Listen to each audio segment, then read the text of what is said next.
തെക്കോട്ടിറക്കത്തിൻ്റെ ഏറ്റവും വർണ്ണാഭമായ കാഴ്ചകളിലേക്ക് മെഴുതുവയ്ക്കുകയാണ് പൂരപ്രേമികളുടെ കണ്ണും മനസ്സും. ഇപ്പോൾ തിരുവമ്പാടി ഭഗവതിയുടെ തിടമ്പേറ്റിയ കൊമ്പൻ തെക്കേ ഗോപുരനട വഴി തെക്കോട്ടിറങ്ങി വരുന്ന കാഴ്ചയാണ് നമ്മൾ കാണുന്നത്. ആവേശത്തോടെ സ്വീകരിക്കുന്ന പൂരപ്രേമികളെയും നമുക്ക് കാണാം. ഒരുപക്ഷേ ഏറ്റവും സുന്ദരമായ കാഴ്ചകൾക്കായി ഇനി നിമിഷങ്ങൾ മാത്രമേ ഉള്ളൂ എന്ന ഒരു ആഘോഷവും സന്തോഷവുമെല്ലാം അവരിൽ ദൃശ്യമാണ്.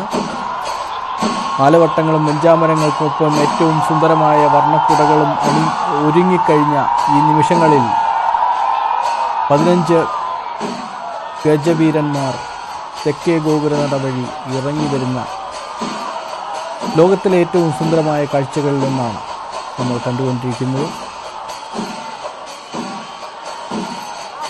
പഴയന്നൂർ ഭഗവതിയുടെ പ്രതിഷ്ഠയുണ്ടായിരുന്ന ഇടം വരെ പോവുകയും ഭഗവതിയെ വണങ്ങുകയും ചെയ്ത 15 ഗജവീരന്മാർ അണിനിരന്ന് നിൽക്കുന്ന കാഴ്ചകളിലേക്ക്, ആ കാഴ്ചകളുടെ തുടക്കമാണ് ഇപ്പോൾ നമ്മൾ കാണുന്നത്.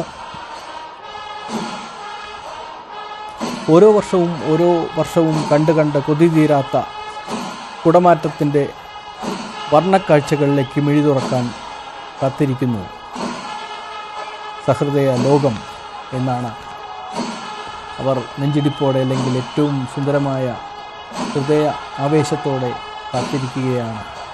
കാഴ്ചകളിലേക്ക് കൺതുറക്കുകയാണ്. മനസ്സും ശരീരവും ഒന്നും ഇപ്പോൾ പ്രശ്നമല്ല. എല്ലാവരും ഒരേപോലെ ഒരേ മനസ്സോടെ. അവിടെ ജനപ്രതിനിധികളുണ്ട്, മന്ത്രിമാരുണ്ട്, MP-മാരുണ്ട്, അങ്ങനെ ഒരു പക്ഷേ സെലിബ്രിറ്റികൾ എന്ന് നമ്മൾ വിളിക്കുന്ന ആളുകളെല്ലാമുണ്ട്. സാധാരണക്കാരുണ്ട്.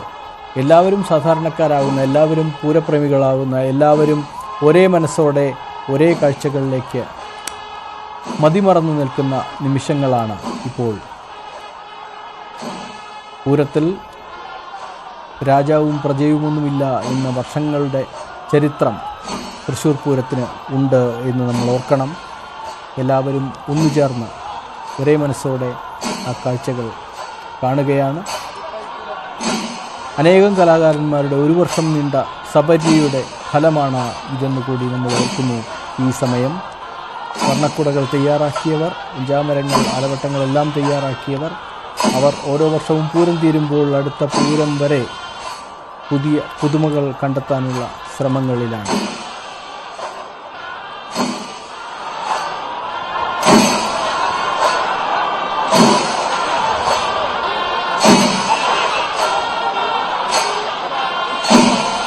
CV അനുമോദ് തൃശ്ശൂരിൽ നിന്ന് ചേരുന്നുണ്ട്.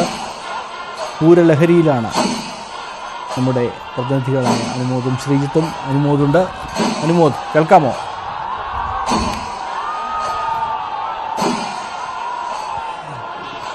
സജീവേട്ട, പൂരത്തിന്റെ ഒരു ആസ്വാദനം അതിന്റെ ക്ലൈമാക്സിലേക്ക് എത്തുകയാണെന്നിപ്പോ നമ്മൾ കാണുന്നത് പാറമേക്കാവിന്റെ ആനകള് ഓരോരുത്തരായിട്ട് തെക്കേ ഗോപുരനട ഇറങ്ങി ആളുകളെ ആവേശത്തിലാക്കുന്ന ആ ഒരു കാഴ്ചയാണ്. നോക്കൂ ശ്രീത്തെ, നമ്മുടെ നന്ദൻ വന്നപ്പോൾ ഉണ്ടായൊരു ആരവം ശ്രദ്ധിച്ചോ? തീർച്ചയായും അനുമോദം വല്ലാത്ത ആവേശമാണ്. അതായത് ഇതുവരെ ഇന്നുവരെ നമ്മൾ ഇന്നലെ മുതൽ പറഞ്ഞു കൊണ്ടിരുന്ന കാര്യങ്ങൾക്കൊക്കെ അപ്പുറത്തേക്ക് പൂരം കൊട്ടിക്കയറുന്ന കാഴ്ചയാണ് കഴിഞ്ഞ 1-2 മണിക്കൂറായി കണ്ടത്. രാവിലെ മഠത്തിൽ വരവ് മുതൽ പിന്നീട് ഇലഞ്ഞിത്തറ മേളം മുതൽ അങ്ങനെയുള്ള കാഴ്ചകളായിരുന്നു. ഇനിയിപ്പോൾ കരിവീരന്മാർ അങ്ങനെ അണിനിരന്നുകൊണ്ടുള്ള മനോഹരമായ കാഴ്ച. ഈ മനുഷ്യരെല്ലാവരും ഇങ്ങനെ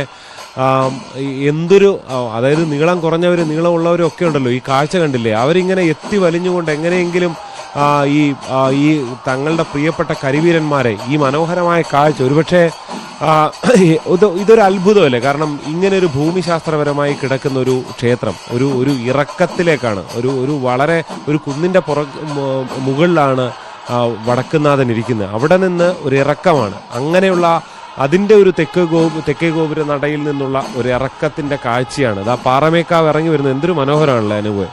ഈ നമ്മളെ ഒരു പാട്ടുണ്ട്, പൂഴി മൺ വീഴ പുരുഷാരെന്ന്, അയ്യപ്പൻ്റെ ഒരു ഭക്തിഗാനമാണ്. അതേ ആ പാട്ടിൻ്റെ ഒരു എല്ലാ അർത്ഥവും നമുക്ക് കാണാൻ പറ്റുന്നത് ഈ ഒരു ദൃശ്യങ്ങൾ കാണുമ്പോഴാണ്. ഒന്ന് ആലോചിച്ച് നോക്കൂ, ഒരു തരി മണ്ണ് വീണാൽ പോലും താഴെ എത്താത്തത്ര ആളുകൾ തടിച്ച് കൂടി നിൽക്കുകയാണ്. ഇതിനിടയിൽ കൂടെ വേണം ഈ 15 ആനകൾ ഇനി അപ്പുറം കടന്ന് അവിടെ കോർപ്പറേഷന്റെ മുമ്പിലുള്ള രാജാവിനെ വന്ദിച്ച് തിരിച്ച് തെക്കേ ഗോപുരത്തിന് അഭിമുഖമായിട്ട് നിൽക്കാൻ. അപ്പോഴേക്കും തിരുവമ്പാടി ഭഗവതി ഇറങ്ങുന്നു. നോക്കൂ, ഇത്രയും വലിയ സങ്കീർണമായിട്ടുള്ളൊരു ആചാരം അനുഷ്ഠാനങ്ങൾ ലോകത്ത് മറ്റെവിടെയും ഉണ്ടാവില്ല. എന്തുകൊണ്ടാണ് ഈ തൃശ്ശൂർ പൂരം പൂരങ്ങളുടെ പൂരം എന്ന് വിശേഷിപ്പിക്കുന്നതിൻ്റെ ദൃഷ്ടാന്തങ്ങളാണ് നമ്മൾ ഈ കാണുന്നതൊക്കെ.